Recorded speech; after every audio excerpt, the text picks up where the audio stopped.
2015 में Beijing highway पर एक ट्रैफिक जैम हुआ जिसने 50 लेन के हाईवे को भी पूरी तरह से चोक कर दिया। 1980 में फ्रेंच ऑटो रूट हाईवे पर ट्रैफिक जैम इतना शदीद था कि 175 किलोमीटर तक गाड़ियां फंसी रही। पेरिस से लेकर लियो तक इस ट्रैफिक जैम को क्लियर होने में कई दिन लग गए थे। इसी तरह ब्राजील, जर्मनी और अमेरिका समेत दुनिया के कई हिस्सों में ट्रैफिक जैम होते रहे हैं, जहां गाड़ियां 12 दिन तक भी फंसी रहने की खबरें मिली हैं। पर आज मैं जिस ट्रैफिक जैम के बारे में बात करूंगा वो जानकर यकीनन आप भी हैरान होने वाले हैं। ये ट्रैफिक जैम कुछ दिन, हफ्तों या महीनों का नहीं बल्कि हैरत अंगेज तौर पे पूरे 8 सालों तक चलता रहा।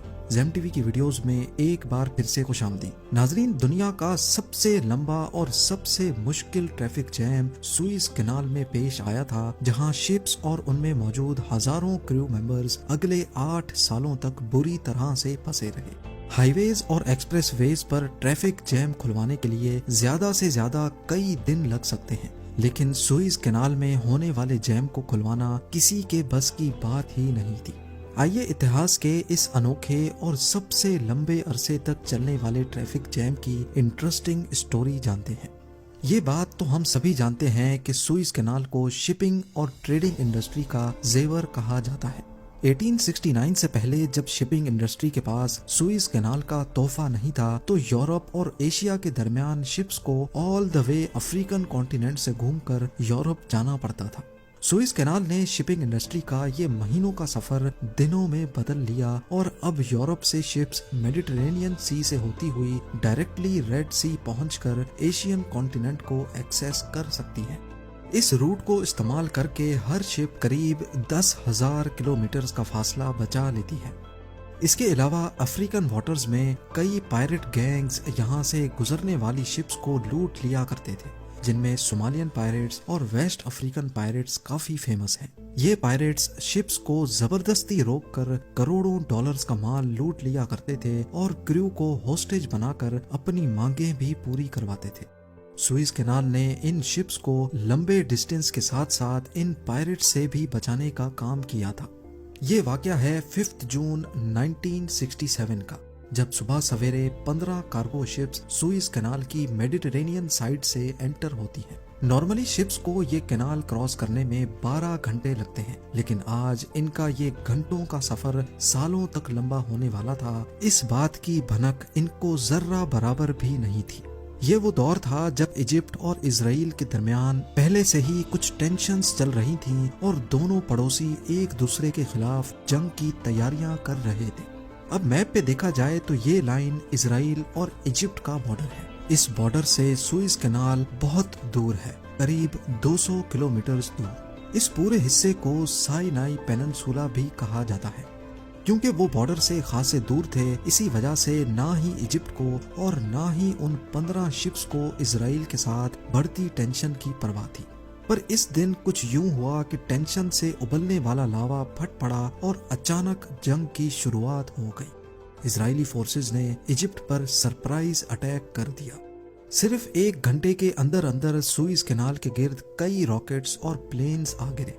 हालात इतने खराब हो गए कि इजिप्शियन फोर्सेस ने फौरन सुइज कैनाल को दोनों तरफ से बंद कर दिया। अगले 6 दिनों तक कड़ी झड़पें चलती रहीं, लेकिन इजरायली फोर्सेस पूरे साइनाई पेनिनसुला पर कब्जा जमाने में कामयाब हो गई। अब इजराइल और इजिप्ट का नया बॉर्डर बन चुका था और सुइज कैनाल ही था जो इन दोनों कंट्रीज को एक दूसरे से अलग किए हुए था। ये इजिप्ट के लिए एक बहुत बुरी हार थी। इजरायली फोर्सेस कैनाल को क्रॉस करके मजीद आगे ना बढ़ें, इसलिए इजिप्ट ने सुइज कैनाल की दोनों साइड पे कश्तियां खड़ी कर दी, अपने ब्रिजेस खुद ही तबाह कर दिए और पूरे कैनाल में जगह जगह माइंस इंस्टॉल कर दी। ऐसा करने की सिर्फ एक ही वजह थी कि इस कैनाल को इजराइल के साथ साथ कोई भी इस्तेमाल ना कर पाए। इस दौरान 15 cargo ships great bitter lake में ही फंसी की फंसी रह गई।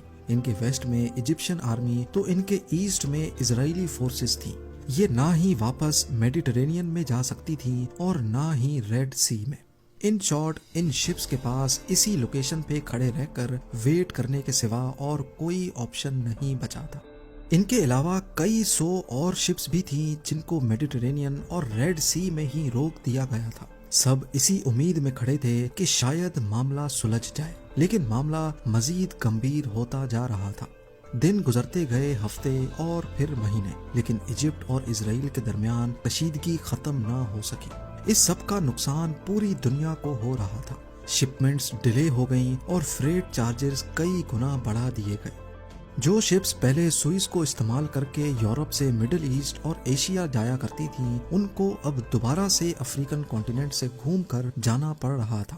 اس جنگ کی وجہ سے جہاں پوری دنیا کو نئے چیلنجز فیس کرنا پڑ رہے تھے، وہیں ٹریفک جیم میں پھنسی 15 شپس اور ان میں موجود کریو اپنی ہی مصیبت میں گرفتار تھے۔ ان میں British, German, Swedish, Polish, French, Bulgarian, Czechoslovakian اور امریکن شپس بھی موجود تھی۔ کئی مہینوں کے بعد جب ان کو کلیئر ہو گیا کہ یہ مسئلہ اتنا جلدی ختم ہونے والا نہیں، تو شپنگ کمپنیز نے زیادہ تر کرو کو واپس بلوا لیا، جبکہ ایک شپ پہ صرف 10 لوگوں کو مینٹیننس کے لیے چھوڑ دیا گیا۔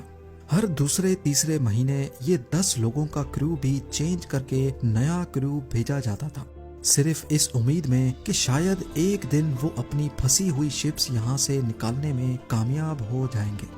اتنے عرصے تک ایک ساتھ رہتے رہتے 15 شپس کے کرو میں دوستی بڑھتی گئی۔ انہوں نے اپنے آپ کو اس ڈپریشن سے نکالنے کے لیے ایکٹیویٹیز کا انتظام بھی کیا۔ جرمن شپ پہ ایک چھوٹا چرچ کھولا گیا جہاں ہر سنڈے کو سارے کرسچنز جمع ہوتے تھے۔ بلغیرین شپ پہ ہر روز مووی نائٹ کا بندوبست کیا جاتا۔ سویڈش شپ پہ پول پارٹیز اور برٹش شپ پہ فٹ بال کھیلی جاتی تھی، حتیٰ کہ انہوں نے یہیں بٹر لیک کے بیچوں بیچ اولمپک گیمز بھی کروائی تھی، جس کو بٹر لیک اولمپکس 1968 کا نام دیا گیا تھا۔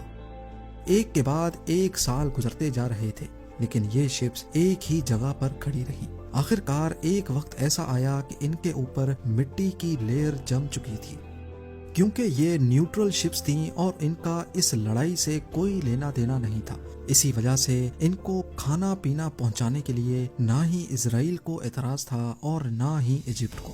6 سالوں کے بعد 1973 میں یہ جنگ ایک بار پھر سے شدت اختیار کر گئی، لیکن اس بار حملے کی شروعات ایجپٹ کی طرف سے ہوئی۔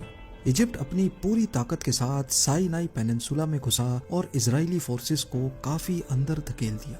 دونوں طرف سے بھرپور حملے کیے گئے، لیکن اس بار ایک اسرائیلی راکٹ نہ چاہتے ہوئے بھی پھنسی ہوئی امریکن شپ پہ آ لگا اور وہ تباہ ہو کر ڈوب گئی۔ ہفتہ چلنے والی یہ لڑائی دونوں طرف ہزاروں کیجولٹیز کا باعث۔ آخرکار 24 اکتوبر 1973 کو دونوں کے درمیان سیز فائر ایگریمنٹ ہوا اور دونوں کنٹریز نے اپنے اپنے ٹروپس واپس بلوانا شروع کر دیے۔